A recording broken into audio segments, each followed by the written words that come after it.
Hi everyone, I am Aditi Rana. इस video में हम डिस्कस करेंगे पॉलिटी और स्पेशली हम डिस्कस करेंगे संविधान का भाग 2 जिसमें जिक्र किया गया है नागरिकता यानी कि सिटीजनशिप का। ओके, इसका उल्लेख आपको कहाँ से कहाँ तक देखने को मिलेगा? इसका उल्लेख आपको देखने को मिलेगा आर्टिकल 5 से लेके 11 तक, यानी कि अनुच्छेद 5 से 11 तक आपको नागरिकता का जिक्र देखने को मिलेगा।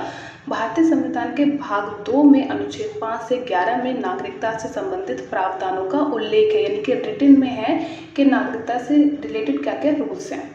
ठीक है, सबसे पहले बात करते हैं कि नागरिकता होती क्या है। जो कोई भी देश होता है, जो हमारा भारत देश है, वहाँ पे निवासी जो होते हैं, जो लोग रहते हैं वहाँ पे, उन्हें कुछ विशेष अधिकार दिए जाते हैं और इन्हीं विशेष अधिकारों को कहा जाता है नागरिकता यानी कि सिटीजनशिप। फॉर एग्जाम्पल, हम भारत के वासी हैं, इसलिए यहाँ के नागरिक होने के कारण हमें ये विशेष अधिकार है कि हम पैन कार्ड, आधार कार्ड बनवा सकते हैं और जिसकी वजह से हमें डिफरेंट फैसिलिटीज़ मिलती हैं। ठीक है, लेकिन जो यहाँ के नागरिक नहीं हैं, जो सिटीजन नहीं है इस देश के, उन्हें ये सुविधा उपलब्ध नहीं है। ओके, नेक्स्ट, नागरिकता है जो शब्द, इसका पहला विवरण हमें कहाँ देखने को मिलता है? तो इसका पहला जो विवरण किया गया था वो अरस्तु के द्वारा किया गया था। भारत की बात जब हम करते हैं तो यहाँ पे एकल नागरिकता यानी कि सिंगल सिटीजनशिप का प्रावधान है, यानी कि आप भारत में रहते हैं तो आप पे एक सिटीजनशिप है। ये नहीं कि आप अलग अलग राज्यों के अनुसार आपको नागरिकता अलग अलग तरीके से दी गई है, नहीं, सिंगल सिटीजनशिप है। यहाँ पे संपूर्ण भारत के लिए एक ही प्रकार की व्यवस्था है, आपको यहाँ पे एकल नागरिकता मिलती है। ठीक है, जबकि अगर मैं अमेरिका की बात करूँ तो वहाँ पे दोहरी नागरिकता है, यानी कि स्टेट वाइज अलग मिलेगी और फेडरेशन में अलग मिलेगी, यानी कि दो नागरिकता आपको वहाँ पे मिलती है। ओके, नेक्स्ट बात करते हैं अनुच्छेद 5। जैसा कि मैंने अभी कहा कि संविधान के भाग 2 में नागरिकता का जिक्र है और कहाँ से कहाँ तक? अनुच्छेद 5 से 11 तक। तो सबसे पहले समझते हैं कि अनुच्छेद 5 क्या कहता है। ये कहता है प्रारंभ में नागरिकता, यानी कि जब संविधान बना था तो उस समय जो भी लोग यहाँ पे रहते थे भारत के अंदर, उन सबको यहाँ की नागरिकता दे दी गई। ठीक है, इसमें 3 टर्म्स थे कि मान लीजिए अगर कोई व्यक्ति है, अगर उसका जन्म भारत में हुआ है तो वो बाय बर्थ क्या है? भारत का नागरिक है। दूसरा टर्म क्या है? मान लीजिए कोई व्यक्ति है, उसके माता या पिता दोनों या फिर दोनों में से कोई एक ऐसा है जिसका जन्म भारत में हुआ है, तो वह व्यक्ति भी जन्म से क्या होगा? भारत का नागरिक होगा। ठीक है, या कोई व्यक्ति संविधान लागू होने के 6 महीने पहले भारत में आके बस गया है तो वो भी भारत का नागरिक कंसिडर किया जाएगा और उसे भी यहाँ की नागरिकता मिलेगी। तो अनुच्छेद 5 ये कहता है। ठीक है, नेक्स्ट बात करते हैं अनुच्छेद 6 क्या कहता है। अनुच्छेद 6 कहता है कि जो व्यक्ति पाकिस्तान से भारत में आए हैं ऐसे लोगों को भी नागरिकता दी जाएगी, लेकिन यदि वे संविधान बनने के बाद आएंगे तो उन्हें डायरेक्ट नागरिकता नहीं मिलेगी, उन्हें कुछ टर्म्स एंड कंडीशन फॉलो करने पड़ेंगे। ठीक है, यानी कोई व्यक्ति पाकिस्तान से भारत आया, अगर वो संविधान बनने से पहले आ गया तो कोई दिक्कत ही नहीं है, लेकिन अगर वो संविधान बनने के बाद आया है तो उसे नागरिकता किस तरीके से दी जाएगी? डायरेक्ट नहीं दी जाएगी, कुछ प्रोसेस होगा। फर्स्ट प्रोसेस क्या होगा कि उसे रजिस्ट्रेशन करना पड़ेगा। ठीक है, परमिट रूल फॉलो करना पड़ेगा। परमिट रूल को आप रजिस्ट्रेशन रूल भी कहते हैं। यह आज़ादी के 1 साल बाद यानी कि 19 जुलाई 1948 से लागू हो गया था।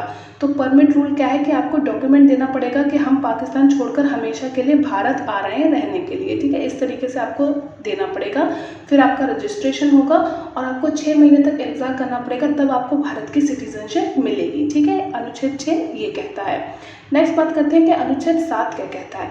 अनुच्छेद 7 कहता है कि स्वतंत्रता के बाद भारत से पाकिस्तान चले गए थे जो लोग, अगर वे लौट के आना चाहते हैं, मतलब जब इंडिपेंडेंस हुआ, जब भारत को आज़ादी मिली, तो जो लोग भारत से पाकिस्तान चले गए, फिर वहाँ पे उनके साथ अच्छे से बिहेव नहीं हुआ और वो ये चाहते हैं कि वो भारत लौट आए, तो वो व्यक्ति भारत लौट के आ सकता है। ठीक है, और ऐसे व्यक्ति जो संविधान बनने से पहले लौट आए हैं उन्हें भारत की नागरिकता दे दी गई है। ओके, नेक्स्ट बात करते हैं अनुच्छेद 8 की। अनुच्छेद 8 कहता है कि अगर कोई भी व्यक्ति, कोई भी भारतीय व्यक्ति विदेश चला जाता है, फॉरेन चला जाता है, घूमने के लिए, टूरिज्म के लिए चला जाता है, या फिर वहाँ पे नौकरी करने के लिए जाता है, या फिर वहाँ पे एजुकेशन गेन करने के लिए जाता है, तो उसकी भारत की जो नागरिकता है वो समाप्त नहीं होगी, बनी रहेगी।